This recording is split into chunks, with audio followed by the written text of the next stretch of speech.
दोस्तों, तो कैसे आप? आज से हम लोग स्टार्ट करने वाले क्लास 9th के एनसीईआरटी से स्टार्ट होगा और ये सिलसिला चला था पिछले साल 10th क्लास से। और ये 9th क्लास का आज का ये हमारा पहला वीडियो रहेगा। सिंपल से टॉपिक से आपको नंबर सिस्टम समझाने की हमारी पूरी कोशिश है कि बच्चों को नंबर सिस्टम समझाया रहे। और ये हूं मैं आपका दोस्त, स्कूल के साथ भी, स्कूल के बाद भी, कोचिंग के साथ भी, कोचिंग के बाद भी। ठीक है, थंबनेल आप लोगों ने चेक कर लिया है। तो पहला प्रश्न आपकी स्क्रीन पे कुछ ये रहा। ठीक है, पहले पूछ रहा है आपसे कि 0 एक रैशनल नंबर है, अगर है तो ये कैसे है, can we write in the form of rational number. सबसे पहले आपको समझना पड़ेगा रैशनल नंबर होता क्या है। ठीक है, रैशनल नंबर वो नंबर होता है जिसको आप 7th क्लास में भी पढ़ के आए हो, जिसको पहली बात कैन बी एक्सप्रेस किस में किया जा सकता है, in the form of P by Q, in the form of P by Q, पहली बात। दूसरी चीज, ठीक है, Q 0 के बराबर नहीं होगा, क्योंकि अगर Q 0 के बराबर हो जाएगा, डिनोमिनेटर आपका अगर 0 नीचे आ जाएगा तो वो इन्फिनिट हो जाएगा, which is not our case. तो ये केस तो हमारा है नहीं, तो हमारा Q 0 के इक्वल नहीं होगा। तीसरी बात, P and Q have no common factor other than 1. P and Q have no common factor other than 1. इनका कोई भी कॉमन फैक्टर नहीं है, किसको छोड़ के, अदर देन 1। ये हमें याद रखना है, अदर देन 1। या आप सर्व सामान्य भाषा में इसको बोल सकते हैं, इस चीज को, कि ये क्या है, को प्राइम है। क्या है बेटे, ये को प्राइम है। ठीक है, समझ गए अब मेरी बात। ये आपका क्राइटेरिया है। 0 लिखा जा सकता है, पहले का आंसर है, पहली लाइन का आंसर यस, इसको लिखा जा सकता है। कैसे लिखा जा सकता है? 0 को आप लिख सकते हो 0/1, 0/2, 0/3, 0/4, ब्ला ब्ला ब्ला ब्ला चलता जाएगा। Can we write in the form of P by Q? Yes, ये भी कर लिया। 0 है, yes, in the form of where P and Q are integer, Q is not equal to 0। ठीक है, तो 0 क्या हो गया, 0 इज रैशनल नंबर। तो 0 उस हिसाब से क्या हो जा रहा है, आपका रैशनल नंबर हो जाएगा। समझ गए मेरी बात? देखो फिर आगे, find 6 rational number between 3 and 4। तो बहुत ही इजी क्वेश्चन है, इसको करने के बहुत तरीके हैं। कई टीचर रैशनल नंबर ऐसे निकलवाते हैं, रैशनल नंबर बिटवीन, अगर मेरे को निकालना है x और y के बीच में, पहला रूल क्या है, आप दोनों को ऐड करके डिवाइडेड बाय 2 कर दो। ऐसे करके ये सिलसिला चलता जाएगा। ठीक है, तो एक रैशनल नंबर ये, फिर आगे उसके बीच में पहले 2 में और निकालते जाओ, क्योंकि वी कैन फाइंड, हमें पता है वी कैन फाइंड, ये भी एक आपको एमसीक्यू क्वेश्चन दिख सकता है, we can find infinite number of rational number between two numbers, that's why. ठीक है, तो मैं कुछ और तरीके से इसको करवाऊंगा। ठीक है, तो करना क्या है हम लोगों को, 3 और 4 है ना, 3 और 4 है मेरे पास। तो मैं ऐसे करता हूँ, मल्टीप्लाई बटन ऊपर कर देता हूँ, मल्टीप्लाई बटन नीचे कर देता हूँ। इसमें भी बेस सेम बना लेते हैं हम लोग, 40/10, इसको क्या लिख सकते हैं, 30/10।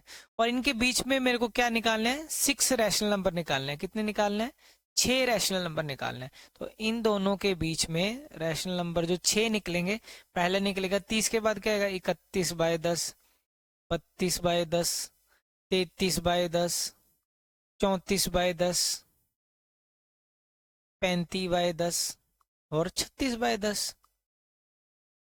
ठीक है, तो ये हो जाएंगे आपके नंबर। क्लियर है? देखो फिर आगे, अगला question, find 5 rational number between this, find 5 rational number. और हमें बता, अब बेस सेम है, बस वही बात, मल्टीप्लाई बाय 10 इधर कर दो, मल्टीप्लाई बाय 10 तो 30/50 हो जाएगा, और ये क्या हो जाएगा, 4/5 है। यहां भी क्या करोगे आप, किसी भी चीज से मल्टीप्लाई करना है, रूल क्या है आपको, बस ये चीज याद रखना है, हमेशा नीचे का चीज सेम बना लेना है आपको। जरूरी नहीं है 10 आप कुछ भी ले सकते हो। ठीक है, ये आपकी मर्जी है। तो मैंने क्या किया, यहाँ भी ये देखो, दोनों में सेम बना दिया, दोनों में सेम बना के आप आगे कुछ भी लिखते जाओ। 31/50, 32/50, 33/50, 34/50, 35/50, 36/50। क्लियर? तो ऐसे ये चलता जाएगा। कोई डाउट?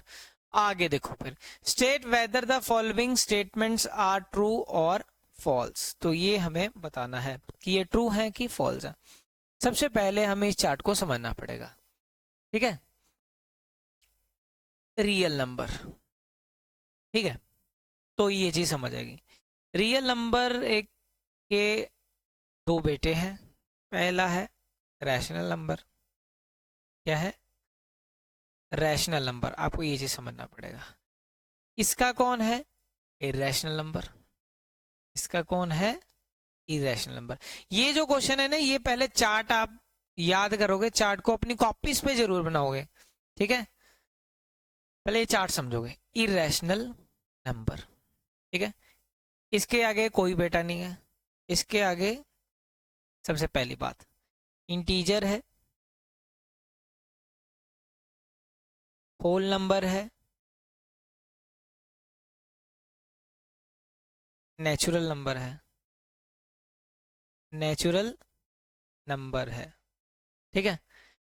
समझ गए मेरी बात? रैशनल इरेशनल को समझाते बाद में, ठीक है। अब पहला क्वेश्चन क्या बोल रहा है? कह रहा है हर नेचुरल नंबर एक होल नंबर होता है। अब पहली बात, नेचुरल नंबर कहाँ से शुरू होता है? नेचुरल नंबर आपका शुरू होता है 1 2 3 4, ऐसे ऐसे चलता जाएगा। होल नंबर कैसे स्टार्ट होता है? 0 से। 0 1 2 3 4 चलता जाएगा। इंटीजर क्या होगा? 0 के इधर वाली भी नेगेटिव वाली भी -1 -2, इधर प्लस का 1 2, दोनों तरफ चलता है ये, ठीक है। इधर इधर दोनों तरफ चलता जाएगा। समझ गए मेरी बात? तो वो कह रहा है कि हर नेचुरल नंबर एक होल नंबर होता है। हर नेचुरल नंबर ये क्या है? ये सारे नेचुरल नंबर, ये ना 1 से शुरू हो रहे नेचुरल नंबर।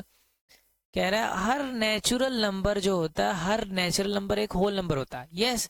कैसे? हर नेचुरल नंबर कहाँ से शुरू होता है? 1 से, 2 से, 3 से। और होल नंबर कैसे शुरू होता है? तो होल नंबर 0 से शुरू होता है। 0 1 2 3। तो होल नंबर के बीच में ही तो समाये हुए हैं क्या? Natural number. यही हुआ ना? समझ गए मेरी बात? तो इसका आंसर, पहले का आंसर क्या हो गया? तो ये बात सही है। तो ये क्या हो गया? ट्रू हो गया पहले का आंसर।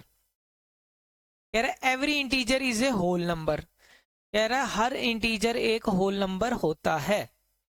Every integer. अब मेरी बात सुनो, इंटीजर तो ये तो इसने ले लिया। होल नंबर क्या हुआ? यहां से स्टार्ट होता है ना, 0 से 1 2 3। ये तो पॉजिटिव साइड है ना इसकी। तो पर इंटीजर में तो इधर भी तो आते हैं, ठीक है। तो इधर भी तो आएगा, ठीक है। तो होल नंबर इधर नहीं है ना, इस साइड नहीं है आपका। तो एवरी इंटीजर, हर इंटीजर क्या होल नंबर होता है? होल नंबर तो इस साइड होता है, ठीक है। समझ गए मेरी बात? तो ये क्या हो गया आंसर? फॉल्स हो गया। Every rational number is a whole number. हर रैशनल नंबर एक होल नंबर। रैशनल नंबर के तो एक बेटा तो है नहीं, इसके तो 3 बेटे हैं। रैशनल नंबर के एक ये भी है, ये भी है, ये भी है। वो कह रहा है अकेला इसका एक ही बेटा है होल नंबर, इसके 2 बेटे छूट जाएंगे फिर। तो इसका आंसर भी क्या हो गया? फॉल्स हो गया। क्या हो गया? फॉल्स हो गया। क्लियर? समझिए मेरी बात? तो ये था, सिंपल सा टॉपिक था, वो आपको समझाया।